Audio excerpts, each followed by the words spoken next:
tudo bom? Bom dia. Hoje a gente tá chique, né? Normalmente a gente vai na salinha lá de reunião, hoje a gente está no estúdio, coisa boa, né? Feliz por vocês estarem aqui. Antes da gente começar, fazer uma breve oração, para a gente pedir que Deus possa nos capacitar. Oremos. Senhor nosso Deus, graças te damos por mais uma vez estarmos aqui, para, em primeiro lugar, Pai querido, receber as instruções para a obra, para poder sermos capacitados e fazer o melhor trabalho possível nas nossas igrejas. Nos abençoe, sabemos que é uma missão complexa, tem a sua dificuldade, mas sabemos que o Senhor dá os recursos necessários para que nós possamos desempenhar nosso melhor trabalho. Pedimos as suas bênçãos em nome do teu Filho amado Jesus. Amém. Amém. Bom, a gente vai estar dividido em 3 partes. Na primeira parte eu vou estar falando. Para quem não me conhece, eu sou o Henrique. Tem gente aqui que já está cansado de me ver também, né? Está há muito tempo aí. E vamos ter uma segunda parte com o Fernando, que vai estar falando também aqui sobre congressos nas suas regiões ou distritos. E depois o pastor Alisson vai estar falando sobre identidade de gênero e como que a gente trabalha com isso no cenário atual, tá bom?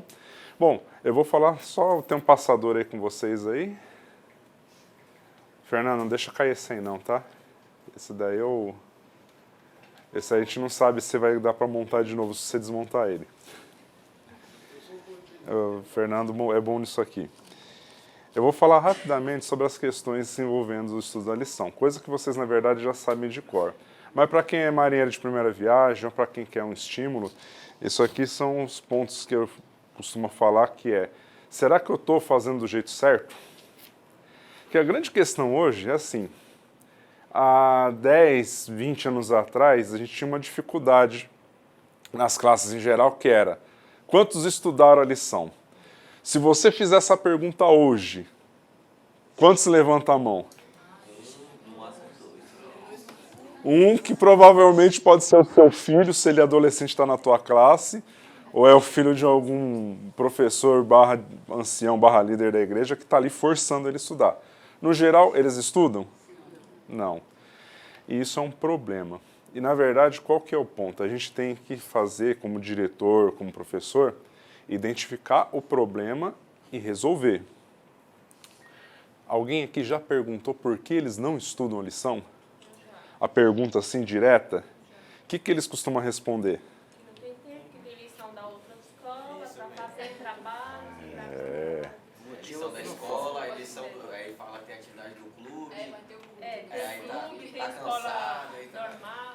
Se tivesse uma especialidade, estudo da lição, será que eles iam fazer? Eu não sei, eu tenho minhas dúvidas. Estão colocando alguns desafios, eles já estão coisas básicas. Eu tenho minhas dúvidas, mas o ponto que é o seguinte. Eu já fiz essa pergunta na classe. Se eu não tenho tempo para estudar a lição, como é que eu consigo manter minhas séries em dia? Ou ir no cinema, ou assistir em casa um filme que eu estou muito afim. Eu gasto 2 horas com uma atividade e deixo de fazer uma que eu gasto 15 minutos por dia. Qual que é o segredo? É interesse. Nessa questão aí, eu fiz um desafio com eles. Eu falei assim, ó, se vocês pegarem, eu falei assim, ó, vamos ler um tema. Vocês têm que ler um pouquinho cada dia, porque eles estão agora com a prática de ler tudo na sexta-feira. Aí chega lá, estudou a lição? Estudei. Mas você estudou diariamente? Não, eu estudei tudo na sexta. Mas você entendeu? Não entendi nada. Então, você não entendeu nada, você estudou tudo na sexta. Ah, mas eu não estou tendo tempo. Eu falei, sabe quanto tempo você vai gastar? 3 minutos. Vamos provar? Peguei o cronômetro, coloquei, aí gastou 2 minutos e meio. Eu falei, e aí? Gastou menos de 3. Aí bem. falei pra eles, mas aí na outra semana inventa uma desculpa e... Sim, mas o ponto é esse. A gente tem algumas coisas que a gente precisa entender o porquê que ele não está conectado com o assunto da lição, porquê que ele não está com esse ânimo de fazer 5 minutos por dia. A gente, primeira coisa, tem que ter indicadores de sucesso. Vou dividir em 2 partes. Primeiro, dentro da sala, eles são participativos?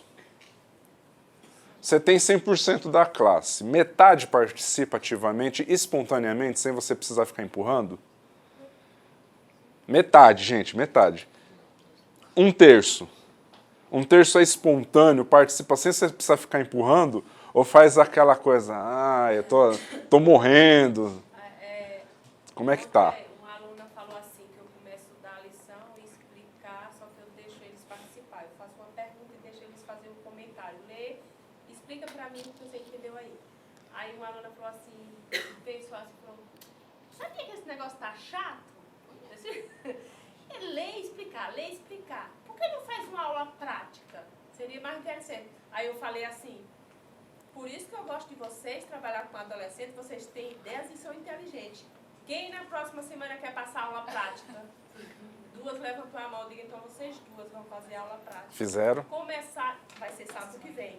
Tá. Aí começar Quero que você me conte. já as duas, planejar como vai fazer a próxima lição aula prática. E eu quero que você me conte como é que foi na próxima reunião que a gente tiver, seu nome. Edith, O Edith, qual que é a igreja?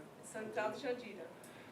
Todo mundo aqui vem, cobra ela, que ela vai falar como é que vai ser esse negócio. Porque conforme eles vão ter ideia, a gente O ponto é o seguinte, e o que você falou agora é isso, participação espontânea, e você tem que colher o feedback deles.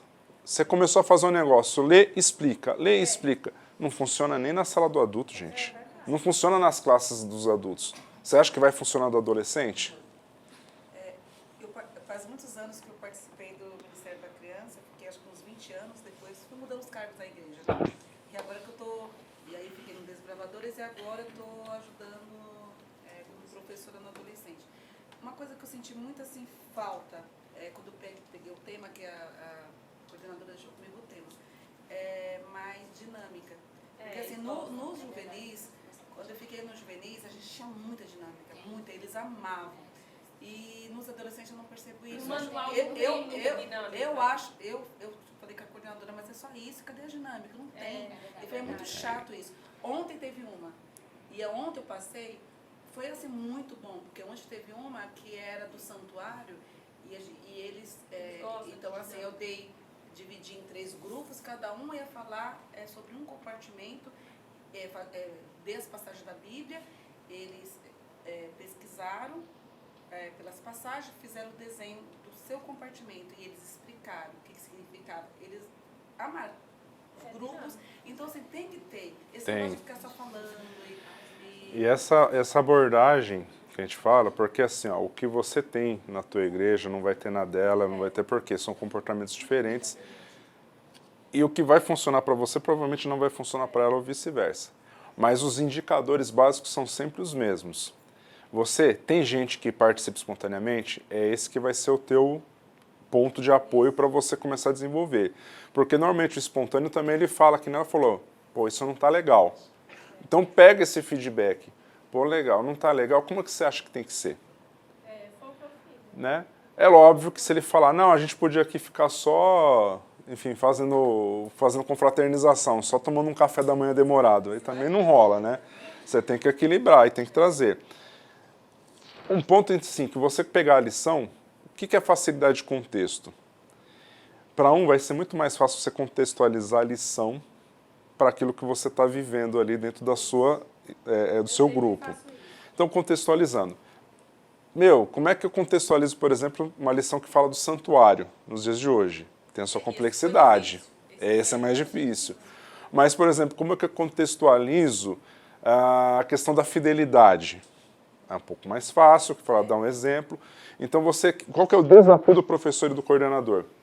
Contextualizar a lição. Por quê? Se for uma coisa muito distante da realidade dele, ele não vai nem assimilar e não vai nem dar atenção e não vai nem querer estudar.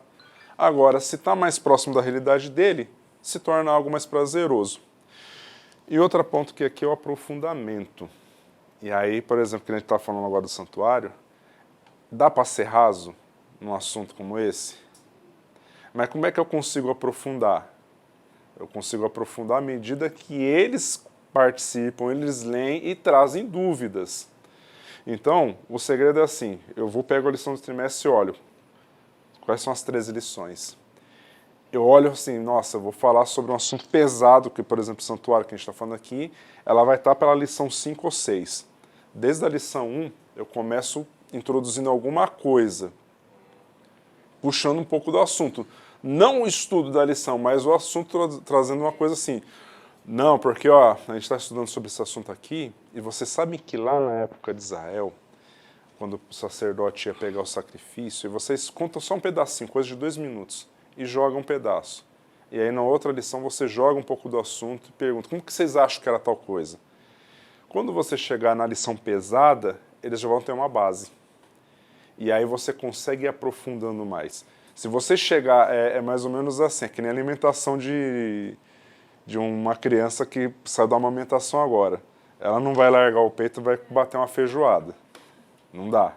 Ela vai, aos poucos, se alimentando com alimento sólido. E é a mesma coisa com a questão o assunto da lição. Quem que levantou a mão? Eu, é só uma dica. Lá nos Desbravadores tem um irmão que ele é ancião. Ele é muito bom, assim, precisa. E ele está passando a Classe bíblica. Ele lança uma pergunta da próxima lição. Para você. Ele Isso. lança uma pergunta, ele fala assim, olha, e ele lança a pergunta ele falou assim, quem o primeiro que trouxer A resposta ganha tal incentivo. Então ele já lança a pergunta da próxima lição. Então a pessoa vai ter a curiosidade. E isso é interessante. Eu costumo fazer isso quando eu dou estudo bíblico. Eu faço estudo bíblico e falo assim, olha, a gente estudou esse tema hoje e o próximo assunto vai ser sobre morte e ressurreição.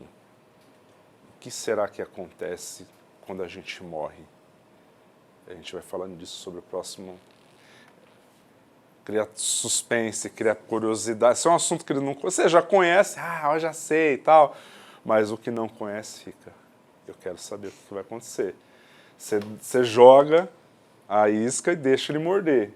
Por quê? Porque ele vai chegar na próxima, ou ele vai dar uma olhada na lição, porque se ele for curioso mesmo, ele vai sair da classe, ele vai sentar no culto, vai estar todas as partes ali, vai estar lá, olhando. Mas isso é o quê? É didática. Não é tipo, a lição está lá. Beleza, a lição está lá, você lê, tem o texto bíblico, tudo. Está tudo lá. Mas o que a gente tem que fazer? A gente tem que fazer com que ele queira olhar o que está lá dentro. E a questão do comprometimento. Se vocês estão aqui hoje é porque vocês são comprometidos com a causa e tem que ter esse comprometimento também lá durante a sala. E eles enxergam. Se você for compromissado, eles vão entender. Se você deixar para ler a lição na hora, que nem você falou, lê e explica, isso não tem comprometimento na cabeça deles. Por quê? E não tem mesmo, vamos concordar, né? Se eu parar agora para ler e explicar, fica uma coisa muito monótona. Agora, se eu trago um vídeo especial sobre o assunto, se eu trago alguma curiosidade, a gente vai falar sobre uma cultura... Que nem a gente estava lá na sala, lá embaixo, lá, que estavam falando sobre a Escola Cristã de Férias. Qual que é o nível de comprometimento de alguém que vai ler e explicar, e qual é o nível de comprometimento de alguém que vai trazer um animalzinho, por exemplo, um cabritinho na feirinha lá, e todo mundo, até um adulto, vai olhar e falar, rapaz, olha aqui, como é que trouxeram esse bichinho aqui? É uma coisa diferente, saiu da caixa. E isso é o quê? Comprometimento. Deixa eu falar para vocês assim, só um passo a passo para o sucesso. Primeiro, tudo que você vai fazer, planeja. Tem uma frase muito conhecida que é assim, o caminho mais rápido para o fracasso é o improviso. Você pode acertar uma vez improvisando. Se você improvisar sempre, com certeza você não vai bem. Mantenha o foco. Isso é fato. Vamos lá, vai. Vocês estão na classe, estão lá lidando com os adolescentes. Qual que é a facilidade de perder o foco do assunto, da lição? Não ser chato no ponto de ficar desagradável, mas você chegar e falar, então, voltando no assunto, ou eu fazia muito isso quando era professor de uma classe, às vezes tinham pessoas que queriam falar, mas elas saíam do assunto. Eu falava, então, peraí, segura essa ideia aí. E eu terminava de falar aquilo que eu precisava, aí de repente a pessoa falou, não tinha nada relacionado com o assunto, pode continuar. Ou às vezes a pessoa falava, tal, mas quando você conhece mais o aluno, você fala, segura essa ideia aí. E aí você termina de dar o foco ali. Para quê? Para você tentar manter o assunto da lição, que é o foco principal nesse momento. E o que a gente falou agora, ouça o seu aluno para melhorar. Ele vai te dar o feedback. Às vezes, não é nem você que está fazendo errado, mas é que para aquele público a dinâmica tem que ser outra.